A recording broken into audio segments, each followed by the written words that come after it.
Welcome to big TV digital live. Breaking news చూస్తున్నాం. హైదరాబాద్ లో మరో కిలాడి లేడీ భర్తను మోసం చేసి ప్రియుడితో పరారైంది. అయితే భర్తతో ఫ్లాట్ లో రాయించుకుని పరారైనట్లు తెలుస్తుంది.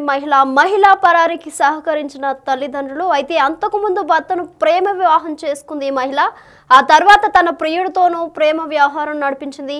విషయం తెలిసి ప్రశ్నించాడు భర్త. అయితే దీంతో ప్రియుడితో పరారైన మహిళ దాదాపు 40 మంది దగ్గర అప్పులు తీసుకుని మహిళా తల్లిదండ్రులను అప్పులు తీసుకున్నారు. అయితే హైదరాబాద్ వనస్థలిపురంలో నివాసం ఉంటున్న యువతి భర్త సోమసుందరరావు అప్పులు చెల్లించమని భర్తకు వేధింపులు అయితే వస్తున్నాయి. సో భర్త అలాగే బాధితులు ఏమంటున్నారో ఒకసారి చూద్దాం మనం. పట్టాభి చౌదరి అండి.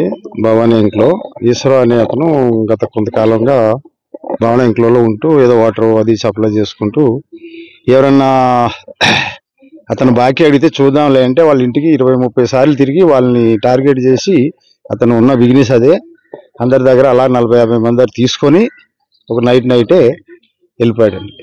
ఇంతవరకు మాకు ఏమి తెలవలేదు. మాకు తగిన న్యాయం చేయాలని 3 lakhs అండి. ఇలాంటి వాళ్ళు ఎంతమంది బాధితులు ఇంకా 36 మంది ఉన్నారు సార్. మీరేమైనా షూరిటీ పెట్టుకున్నారా? రామ్ సార్ నోటి చెక్ వనస్థలిపురం ఎన్జిఓస్ కాలనీ నాకు టిఫిన్ సెంటర్. ఈ కమిజీశ్వరరావు అనే అతను నాకు వాటర్ బాటిల్ చేస్తాడు హోటల్లో. పిల్లల చదువుల కోసం వాటికి డబ్బులు కావాలని 2 లక్షలు తీసుకున్నాడు. ఇస్తా అని రాత్రే ఇల్లు ఖాళీ చేసి వెళ్ళిపోయాడు. కావున నాకు తగిన న్యాయం చేయాలని కోరుతున్నాను. నా పేరు నరసింహారావు అండి. భవానీ ఇంట్లో ఉంటాను. ఈశ్వరయ్య గారు వాళ్ళ ఆవిడ కలిసి మా పిల్లల చదువుల కోసం డబ్బులు కావాలని నా కాళ్ళ ఏళ్లబడి నా ఇంటికి వచ్చి 1-4 సార్లు తిరిగి డబ్బులు తీసుకొని ఇంకా తర్వాత ఇదిగో ఇస్తాం అదిగో ఇస్తాం అని చెప్పి 3 సంవత్సరాలు తర్వాత ఇంకా కనపడకుండా పోయారు. వాళ్ళ కోసం నేను తిరగని ఊరు లేదు, తిరగని వ్యవహారం లేదు. ఇక్కడ పోలీస్ స్టేషన్కి వస్తే ఆ రోజు కూడా మేము ఇస్తామని చెప్పి ఒప్పుకొని అంతే పోయి ఇంత మటుకు కనపడకుండా మమ్మల్ని ఆగం చేశారు. ఆ పైసలు కూడా నా దగ్గర లేకపోతే నేను బయట వేరే మిత్రుడి దగ్గర అడిగి ఇప్పించాను. వాళ్ళకి మిత్తులు కట్టుకుంటున్నాను ఇప్పటి వరకు. అది నా బాధ. నేను 1,00,000 రూపాయలు ఇచ్చానండి అప్పుడు.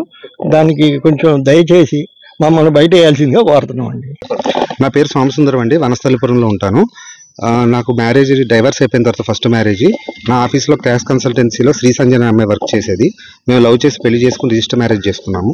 రిజిస్టర్ మ్యారేజ్ చేసుకున్న తర్వాత ఒక 1.5 year బాగానే ఉంది నాతో. తర్వాత ఒక అబ్బాయితో తిరగడం చూసి ఇట్లా చేయొద్దమ్మా, పద్ధతి కాదు, వద్దని చెప్పి మందలించడం జరిగింది. తర్వాత హరిహరపురంలో నా ఇల్లు అమ్మించి క్యాష్ గోల్డ్ అన్ని కొనిపించుకుంది. 2 ప్లాట్లు రాయిపించుకుంది నాతో. రాయిపించుకుని ఇవన్నీ తీసుకుని ఒక 60 లక్షల వరకు నన్ను మోసం చేసి ఇంట్లోంచి భానుప్రకాష్ రెడ్డి ఇంజాపూర్లో ఉంటాడు, అతనితో వెళ్ళిపోవడం జరిగింది. దీని మీద నేను వనస్థలిపురం పోలీస్ స్టేషన్లో 420 కేసు పెట్టాను. అది ఇన్వెస్టిగేషన్ జరుగుతుంది. అయితే వీళ్ళ అమ్మా నాన్న వాళ్ళు కూడా ఇంజాపూర్లో ఒక 40-50 లక్షలు ప్రజల దగ్గర తీసుకుని టోకరా ఇచ్చి వాళ్ళు ఐపీ పెట్టి పారిపోయారు. వాళ్ళు ఈ అప్పులందరూ నన్ను వచ్చి మీకు తెలుసు కదా, మీ ఫ్యామిలీయే కదా వాళ్ళు అని చెప్పి నన్ను ఇబ్బంది పెడుతున్నారు. నాలాగా వీళ్ళలాగా ఇంకోళ్ళు ఎవరూ మోసపోకుండా తగిన న్యాయం జరగాల్సిందిగా కోరుకుంటున్నాను. రైట్. భర్తను మోసం చేసి ప్రియుడితో మహిళ జంప్ అయింది. భర్తతో ఫ్లాట్ లో రాయించుకుని ఉడాయించింది మహిళ. అయితే మహిళా పరారికి సహకరించారు తల్లిదండ్రులు. అంతకుముందు భర్తను ప్రేమ వివాహం చేసుకుంది మహిళ. ఆ తర్వాత తన ప్రియుడితోనూ ప్రేమ వ్యవహారం నడిపించింది. అయితే దీనికి సంబంధించి మరింత సమాచారం మా ప్రతినిధి సురేష్ అందిస్తారు. సురేష్, చెప్పండి, ప్రస్తుతం ఆమె ఎక్కడున్నారు, ఏమైనా ఇన్ఫర్మేషన్ ఉందా?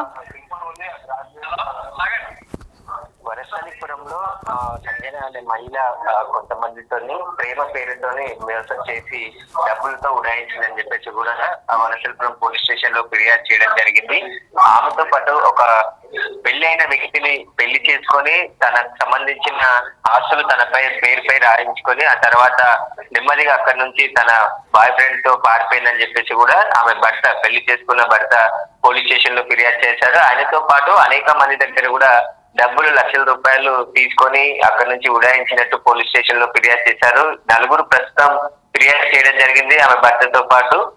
ఇంకా చాలా మంది దగ్గర ఆమెతో పాటు ఆమె తల్లిదండ్రులు కూడా 3 కూడా డబ్బులు తీసుకొని ఇక్కడ నుంచి పారిపోయినట్టుగా చెప్తున్నారు. దీనిపై కేసు నమోదు చేసిన వనస్థలిపురం పోలీసులు ప్రస్తుతం విచారిస్తున్నారు. అసలు ఎంతమంది దగ్గర డబ్బులు వసూలు చేశారు, ఎంతమంది బాధితులు ఉన్నారనే దానిపై కూడా విచారణ జరుపుతున్నారు. అయితే మొదట ఆ పెళ్ళైన వ్యక్తినే పెళ్లి చేసుకొని మళ్ళీ అతనికి సంబంధించిన ఆస్తులన్నీ కూడా రాయించుకున్న తర్వాత తన ప్రియుడితో కలిసి వనస్థలిపురం నుంచి పారిపోయినట్టుగా తెలుస్తుంది. దీనికి సంబంధించి పెద్ద ఎత్తున బాధితులు దాదాపు ₹1,00,00,000 వరకు కూడా వసూలు చేసి వారి దగ్గర నుంచి తీసుకున్న తర్వాత అక్కడ నుంచి భర్తకు సంబంధించిన ఆస్తులు కూడా తన పేరుపై రాయించుకున్న తర్వాత అక్కడ నుంచి పారిపోయినట్టుగా చెప్తున్నారు. దీనిపైన వనస్థలిపురం పోలీసులు కేసు నమోదు చేసి యువతికి సంబంధించి ఆస్తుల కోసం గాలిస్తున్నామని చెప్తున్నారు. ఇంకా ఎవరైనా బాధితులు ఉంటే వనస్థలిపురం పోలీస్ స్టేషన్ లో ఫిర్యాదు చేయొచ్చు అని చెప్పేసి కూడా వాళ్ళు చెప్తున్నారు. కాబట్టి ఎంతమంది బాధితులు ఉన్నారనేది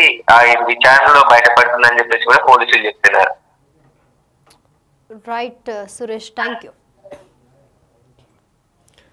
సో చూస్తున్నాం కదా, హైదరాబాద్లో మరో కిలాడీ లేడీ బయటకు వచ్చింది. భర్తను మోసం చేసి ప్రియుడితో మహిళ జంప్ అయింది. భర్తతో ఫ్లాట్లో రాయించుకుని మరి పరారైంది మహిళ. అయితే మహిళ పరారీకి సహకరించారు తల్లిదండ్రులు.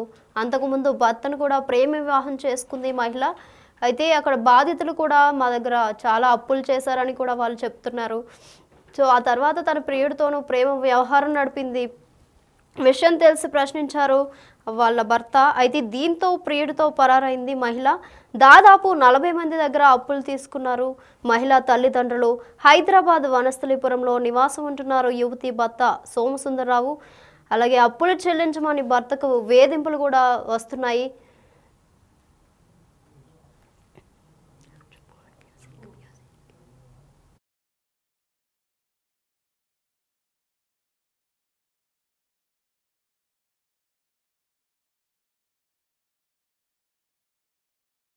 లో మరో కిలాడి లేడీ అయితే బయటకు వచ్చింది. భర్తను మోసం చేసి ప్రియుడితో మహిళ జంప్ అయింది. భర్తతో ఫ్లాట్లో రాయించుకుని ఉడాయించింది మహిళ పరారీకి సహకరించారు తల్లిదండ్రులు. అంతకుముందు భర్తను ప్రేమ వివాహం చేసుకున్నారు. అయితే అంతకుముందు భర్తను ప్రేమ వివాహం చేసుకుంది మహిళ. ఆ తర్వాత తన ప్రియుడితోనూ ప్రేమ వ్యవహారం నడిపించింది. విషయం తెలిసి ప్రశ్నించారు ఆమె భర్త. అయితే దీంతో ప్రియుడితో పరారైంది మహిళ. దాదాపు 40 మంది దగ్గర అప్పులు తీసుకున్నట్లు కూడా మనకు తెలుస్తుంది. సో పోలీసులు కూడా కంప్లైంట్ చేయొచ్చు. ఇంకే ఎవరైనా ఉంటే బాధితులు ఎవరైనా ఉంటే కంప్లైంట్ కూడా చేయొచ్చు అని పోలీసులు కూడా చెబుతున్నారు. సో హైదరాబాద్ వనస్థలిపురంలో వీళ్ళు నివాసం ఉంటున్నారు. మీ దగ్గర ఏమైనా ఇన్ఫర్మేషన్ ఉంటే బిగ్ టీవీ కమెంట్ రూపంలో తెలియజేయండి. పట్టాభి చౌదరి అండి, భవానీ ఇంట్లో. ఈశ్వర అనే అతను గత కొంతకాలంగా భవానీ ఇంట్లో ఉంటూ ఏదో వాటర్ అది సప్లై చేసుకుంటూ ఎవరన్నా అతను బాకీ అడిగితే చూద్దాంలే అంటే వాళ్ళ ఇంటికి 20-30 సార్లు తిరిగి వాళ్ళని టార్గెట్ చేసి అతను ఉన్న బిజినెస్ అదే అందరి దగ్గర అలా 40-50 మంది దగ్గర తీసుకొని ఒక నైటే వెళ్ళిపోయాడండి. ఇంతవరకు మాకు ఏమి తెలవలేదు. మాకు తగిన న్యాయం చేయాలని. 3 lakhs అండి. ఇలాంటి వాళ్ళు ఎంతమంది బాధితులు? ఇంకా 36 మంది ఉన్నారు సార్. మీరేమైనా షూరిటీ పెట్టుకున్నారా? రామ్ సార్ నోటి చెక్. వనస్థలిపురం ఎన్జిఓస్ కాలనీ నాకు టిఫిన్ సెంటర్. ఈ కమిషనరేశ్వరరావు అనే అతను నాకు వాటర్ బాటిల్ చేస్తాడు హోటల్లో. పిల్లల చదువుల కోసం వాటికి డబ్బులు కావాలని 2 లక్షలు తీసుకున్నాడు. ఇస్తా అని రాత్రే ఇల్లు ఖాళీ చేసి వెళ్ళిపోయాడు. కావున నాకు తగిన న్యాయం చేయాలని కోరుతున్నాను. నా పేరు నరసింహారావు అండి, భవానీ ఇంట్లో ఉంటాను. ఈశ్వరయ్య గారు వాళ్ళ ఆవిడ కలిసి మా పిల్లల చదువుల కోసం డబ్బులు కావాలని నా కాళ్ళ ఏళ్లబడి నా ఇంటికి వచ్చి 1-4 సార్లు తిరిగి డబ్బులు తీసుకొని ఇంకా తర్వాత ఇదిగో ఇస్తాం అదిగో ఇస్తాం అని చెప్పి 3 సంవత్సరాలు తర్వాత ఇంకా కనపడకుండా పోయారు. వాళ్ళ కోసం నేను తిరగని ఊరు లేదు, తిరగని వ్యవహారం లేదు. ఇక్కడ పోలీస్ స్టేషన్కి వస్తే ఆ రోజు కూడా మేము ఇస్తామని చెప్పి ఒప్పుకొని అంతే పోయి ఇంత మటుకు కనపడకుండా మమ్మల్ని నాగం చేశారు. ఆ పైసలు కూడా నా దగ్గర లేకపోతే నేను బయట వేరే మిత్రుడి దగ్గర అడిగి ఇప్పించాను. వాళ్ళకి మిత్తులు కట్టుకుంటున్నాను ఇప్పటి వరకు. అది నా బాధ. నేను ₹1,00,000 ఇచ్చానండి అప్పుడు. దానికి కొంచెం దయచేసి మమ్మల్ని బయట వేయాల్సిందిగా కోరుతున్నాం అండి. నా పేరు సోమసుందరం అండి, వనస్థలిపురంలో ఉంటాను. నాకు మ్యారేజ్ డైవర్స్ అయిపోయిన తర్వాత ఫస్ట్ మ్యారేజ్ నా ఆఫీస్లో క్యాష్ కన్సల్టెన్సీలో శ్రీ సంజన అమ్మాయి వర్క్ చేసేది. మేము లవ్ చేసి పెళ్లి చేసుకుని రిజిస్టర్ మ్యారేజ్ చేసుకున్నాము. రిజిస్టర్ మ్యారేజ్ చేసుకున్న తర్వాత ఒక 1.5 year బాగానే ఉంది నాతో. తర్వాత ఒక అబ్బాయితో తిరగడం చూసి ఇట్లా చేయొద్దమ్మా, పద్ధతి కాదు, వద్దని చెప్పి మందలించడం జరిగింది. తర్వాత హరిహరపురంలో నా ఇల్లు అమ్మించి క్యాష్ గోల్డ్ అన్ని కొనిపించుకుంది, 2 ప్లాట్లు రాయిపించుకుంది, నాతో రాయిపించుకుని ఇవన్నీ తీసుకుని ఒక 60 లక్షల వరకు నన్ను మోసం చేసి ఇంట్లోంచి భానుప్రకాష్ రెడ్డి ఇంజాపూర్లో ఉంటాడు, అతనితో వెళ్ళిపోవడం జరిగింది. దీని మీద నేను వనస్థలిపురం పోలీస్ స్టేషన్లో 420 కేసు పెట్టాను. అది ఇన్వెస్టిగేషన్ జరుగుతుంది. అయితే వీళ్ళ అమ్మా నాన్న వాళ్ళు కూడా ఇంజాపూర్లో ఒక 40-50 లక్షలు ప్రజల దగ్గర తీసుకుని టోకరా ఇచ్చి వాళ్ళు ఐపీ పెట్టి పారిపోయారు. వాళ్ళు ఈ అప్పుల వాళ్ళందరూ నన్ను వచ్చి మీకు తెలుసు కదా, మీ ఫ్యామిలీయే కదా వాళ్ళు అని చెప్పి నన్ను ఇబ్బంది పెడుతున్నారు. నాలాగా వీళ్ళలాగా ఇంకోళ్ళు ఎవరూ మోసపోకుండా తగిన న్యాయం జరగాల్సిందిగా కోరుకుంటున్నాను.